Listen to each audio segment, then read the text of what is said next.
folk metal normalizes masculinity and whiteness and perpetuates sexism and racism, according to our moral superiors in the British academia. Let's explore.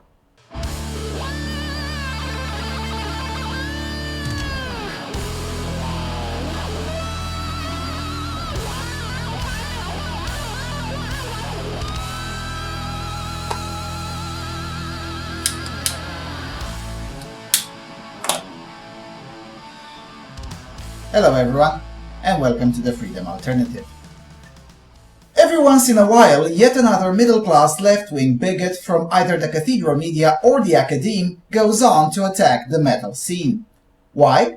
Well, for the same reason they attacked the gaming scene in the past, because it's one of those cultural mediums that refuses to give a flying toss about what the wider majority thinks about them.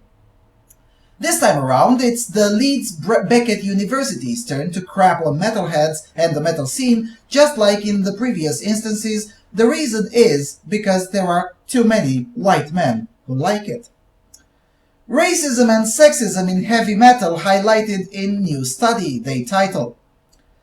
A new study from Leeds Beckett University has revealed how the metal music subgenre of folk metal is not only a fantasy space for young white European men, but also an important example of how heavy metal can be seen to normalize masculinity and whiteness and perpetuate sexism and racism. Now, stop right there. Aside from the fact that everything claimed in this paragraph is wrong on every single level, let's read again this portion. Folk metal is not only a fantasy space for young white European men, but heavy metal can be seen to normalize masculinity and whiteness. Now, let's assume that's true entirely. So what? You see, it's shit like this that creates genuine racists. You don't need to be a genius to see that the implication of that phrase is that being a white man is something somehow wrong or abnormal.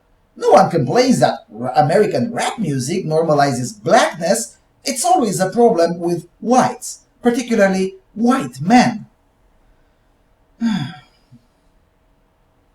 Anyway, let's read further. The study, published by Professor Karl Spracklen in a special issue of the journal Metal Music Studies on Gender, Race and Class. Now, why would you have a journal on metal music studies on gender, race, and class? Anyway, edited by Rosemary Lucy Hill, University of Leeds, Caroline Lucas, and Gabrielle Reaches, Leeds University, pictured, argues that folk metal, through its lyrics and stage clothes centered on myths of warriors, preserves an old-fashioned power structure where white male Europeans are superior. Yeah, so? No, seriously, so what? The white male Vikings routinely depicted in folk metal and associated subgenres such as Viking metal were indeed superior, not just to other races but also to other white Europeans of other nations.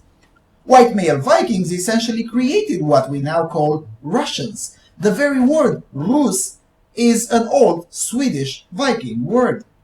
White male Vikings also created the first prosperous kingdom in what we now call the United Kingdom. Danelongen, the Danish law, was a very prosperous country on which the Great Britain was later built. The first king of Danelongen is now called the first king of England, except the fella did not speak English but Norse. White male Vikings were the first to bring real civilization in North America as well. Does the name Leif Erikson sound familiar to the right honorable academics? So yeah, folk metal does indeed preserve some of that legacy. And again, so what? But wait, it gets worse, a lot worse. Professor Spracklen explained, quote, "The important point about folk metal is that there is a pretense that the bands are drawing on older folk music and pagan myths to make music that is authentically local and national. The myths are generally of masculine prowess and the warrior's search for glory. However, many fans see some of the bands as inauthentic and not real pagans, sometimes using historical inaccuracies and singing in English where this isn't their nation's first language." Oh, who would have thought? The market also found a way to balance authenticity with the need for the fans to actually understand the song. The horror. Through the study, I found that although women fans of heavy metal enjoy folk metal with the same kind of passion and intensity as male fans, and there is no doubt they find identity and belonging through the music, the heart of folk metal is predominantly masculine. Yeah, so what? Ever considered that female fans actually like the masculine environment? I know this is radical to some, but think about it a little bit.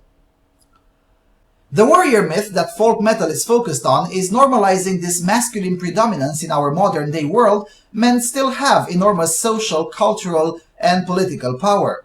Folk metal's obsession with warriors and cultural purity displayed through tales of Vikings and dressing up as Vikings on stage reduces belonging and identity in a multicultural cosmopolitan society to a few exclusive myths. It is showing white men how to be white men and showing women and ethnic minorities their place in European society.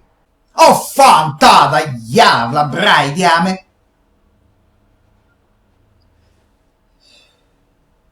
This is why I fucking hate academics, and I can't take them seriously. I just can't. Because this is what has come to pass as enlightened academic discourse. There used to be a time when the academia was busy with advancing human knowledge and making the life better for all of us. Hell, even the university where this idiot is coming from used to be the Leeds Polytechnic. They used to do freaking science and engineering and be proud of it. Now they're busy counting how many white men are on the stage and what costumes they wear.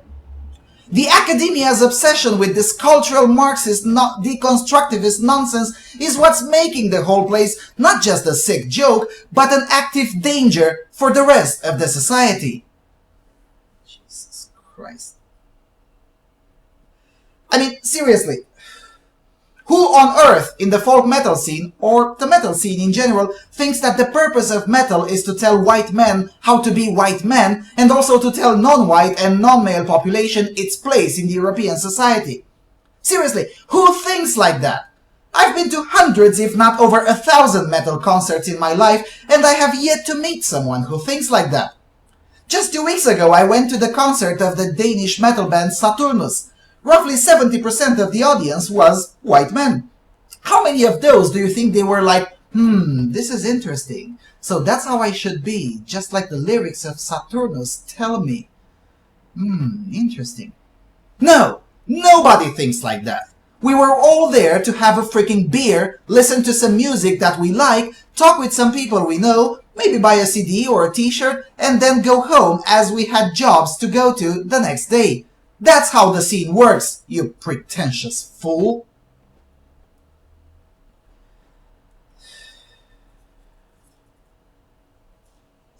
Let's read some more. Within Professor Spracklen's study, he presents an analysis of 5 bands who are well established in the industry and generally known to fans of heavy metal. The accounts include Turisas, a band who are best known for their 2007 concept album The Varangian Way, which tells the story of Vikings who traveled to Byzantium to become mercenaries serving the Roman Emperor. Folk metal bands see Turisas as inauthentic and not genuine pagans, whilst Professor Spracklen points out the historical inaccuracies in their stories, which also serves to remind fans that the Byzantines are white Europeans, with the suggestion that it is better to be a Christian than a Muslim. Well, yeah, Byzantines are white Europeans, and it is better to be a Christian than a Muslim. At least they don't have Altakia. There, I said it. And I'm an atheist, mind you. Now what? The PC police will arrest me for hate speech? The atheist cult will repudiate me for daring to acknowledge that no, not all religions are equally bad? No, seriously, what's so wrong in evoking the legacy of a white Christian Europe in a fucking song?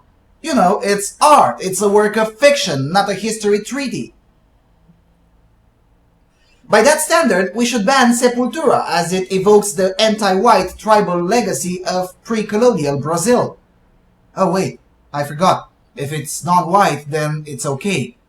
I'm deeply sorry, I apologize for my mistake. I always forget that consistency is an unprogressive value and thus comes in very, very short supply with fucked up ideologues in the academe. Now, Let's read some more from this academic latrine.